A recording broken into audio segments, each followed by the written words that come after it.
Hey everyone, and welcome to this explainer. Today we're diving into one of the most elegant, honestly awe-inspiring mechanisms in all of biology.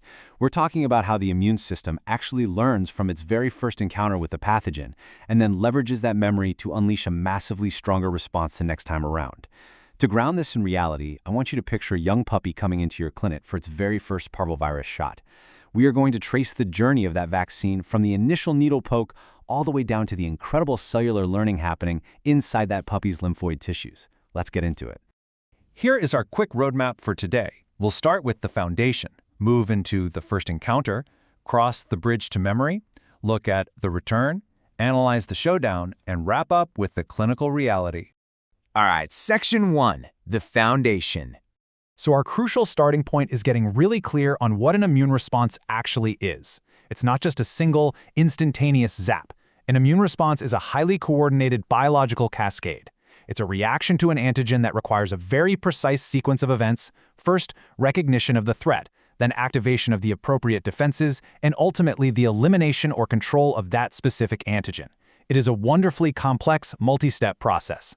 And this coordinated reaction, it basically has two major arms in the adaptive immune system. We've got the humoral response, which is primarily driven by B lymphocytes that eventually pump out antibodies. And then we have the cell-mediated response, driven by T lymphocytes that either help other cells do their jobs or directly destroy infected cells themselves. Both of these arms work together in this beautifully orchestrated dance to clear the antigen from the body. Moving right along to Section 2. The first encounter, also known as the primary response. When the immune system sees a threat for the very first time, a specific biological cascade has to happen. First, the antigen is captured and recognized by dendritic cells or B cells. Then, the specific naive lymphocytes that happen to match that exact antigen get activated. Next comes clonal expansion, followed by differentiation into the effector phase, which is where the actual fighting happens, and finally, a period of contraction. This massive logistical sequence is exactly why a primary immune response takes days, sometimes weeks, to fully develop, rather than minutes. The immune system is quite literally building an army from scratch. Now, step 3 on that list is absolutely vital: clonal expansion. This is the rapid proliferation of a single activated antigen-specific lymphocyte into a massive army of identical cells. Think back to our puppy getting vaccinated. Its body starts out with incredibly few naive lymphocytes that are specific to that exact vaccine antigen. Clonal expansion is biology's elegant solution to that numbers problem. It takes that one matching cell and rapidly clones it until you have enough cellular soldiers to actually mount a meaningful defense. Once that army is finally built, those cloned cells differentiate into effector cells. These are the cells doing the heavy lifting right now. The expanded B lymphocytes differentiate into plasma cells, which you can think of as microscopic factories just pumping out thousands of antibodies every single second. Meanwhile, the expanded T lymphocytes become effector T cells, and they're out there activating macrophages or directly terminating infected cells. They are your frontline workers neutralizing the immediate threat. Let's jump to Section 3, the bridge to memory. I want you to think about this for a second. Why must the immune response contract after it clears the antigen? Why not just keep that massive army mobilized and patrolling forever? Well, the reality is the immune system is highly destructive. Prolonged massive activation causes severe tissue damage and chronic inflammation. So once the threat is neutralized, the vast majority of those activated effector lymphocytes essentially fall on their own swords. They undergo apoptosis, programmed cell death. The system strategically scales itself back to protect the host from its own weapons. But, and this is where the sheer genius of the adaptive immune system really shines, not all of those cells die. A tiny, crucial population survives that contraction phase. These become our memory B cells and memory T cells. They persist in the body long after the primary response has completely subsided. And this surviving population, they form the very foundation of immunological memory. The immune system has effectively learned. I absolutely love this little heuristic because it perfectly cements the core concept you need to take away from this explainer. Primary response equals first encounter and immune learning. Secondary response equals immune memory recalled. If you just keep that framing in your head, you will always understand the fundamental biological difference between the two phases we're exploring today. All right, Section 4, the return, the secondary or booster response.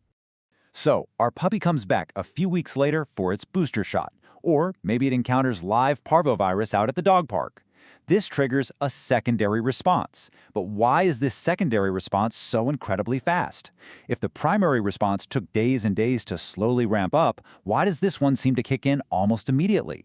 The secret lies in the stark contrast between naive lymphocytes and memory lymphocytes.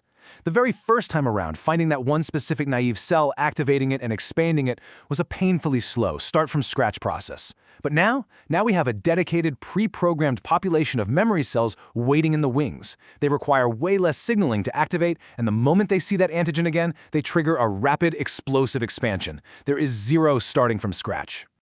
Which brings us to Section 5, the showdown. Primary versus secondary.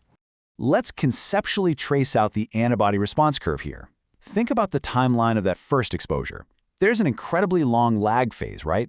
The primary response slowly builds to a relatively moderate peak, and it predominantly features the antibody class IgM. But contrast that with the timeline after a booster exposure. The lag phase practically vanishes. The curve shoots up insanely fast and it reaches a massively higher peak. Plus, it's now heavily driven by IgG antibodies, which offer highly robust, long-lasting protection. If we break those parameters down side by side, the differences are night and day. The lag period, much longer in a primary response, significantly shorter in a secondary. The peak antibody magnitude, lower in the primary, exponentially higher in the secondary. And fundamentally, the main responding cells completely shift. You go from naive lymphocytes doing the work during the first encounter to seasoned memory lymphocytes during the second. That biological learning from the first exposure is exactly what makes the second response vastly superior. But here's the coolest part. The secondary response isn't just bigger and faster, it's actually much higher quality. Inside the secondary lymphoid organs, within these areas called germinal centers, B cells undergo two incredible biological upgrades. First is affinity maturation. The immune system literally selects for B cells that produce antibodies that bind to the antigen much more tightly. Second is class switch recombination, where B cells switch from producing early IgM to other classes, like IgG, which have far more potent effector functions. The memory response is a highly upgraded, weaponized response. Finally, Section 6, the clinical reality. Let's look at the veterinary applications. Bringing all this incredible cellular biology back to the exam room with our puppy, we first need to clearly differentiate immunological memory from passive immunity. When we vaccinate, we are actively triggering immunological memory. The animal's own immune system is doing the hard work to create its own memory cells. Passive immunity, on the other hand, is when an animal just receives pre-formed antibodies, like from nursing and absorbing maternal colostrum. Passive immunity works immediately, which is great, but it is strictly temporary because no memory cells are actually being created by the puppy's own body. And this leads us to a massive clinical caveat that you'll deal with every day: maternal antibody interference. A mother's immunity is basically a double-edged sword for a neonate. If a puppy has high circulating maternal antibodies from nursing, those maternal antibodies can actually bind to and neutralize the antigen in your vaccine before the puppy's naive cells ever even get a chance to see it. And if the puppy's immune system can't see the antigen, it can't create memory cells, period. This is exactly why we can't just give a puppy one single shot at 6 weeks old and call it a day. It is precisely why carefully timed booster schedules are absolutely required as those maternal antibodies gradually fade away. I want to leave you with a final, somewhat provocative thought to chew on. We've talked a whole lot about the individual animal today, but how does generating immunological memory in one single animal end up protecting an entire herd or an entire flock? Well, think about it. When a large enough portion of a population develops robust memory through vaccination, the pathogen simply runs out of susceptible hosts to infect. The chain of transmission breaks. Outbreaks are completely prevented. By truly understanding and utilizing the mechanics of the primary and secondary immune response, we aren't just saving individual animals in our clinics, we are actively securing the health and the survival of entire populations. And honestly, that is the true, awe-inspiring power of immunological memory. Thanks so much for joining me for this explainer, and I'll see you next time.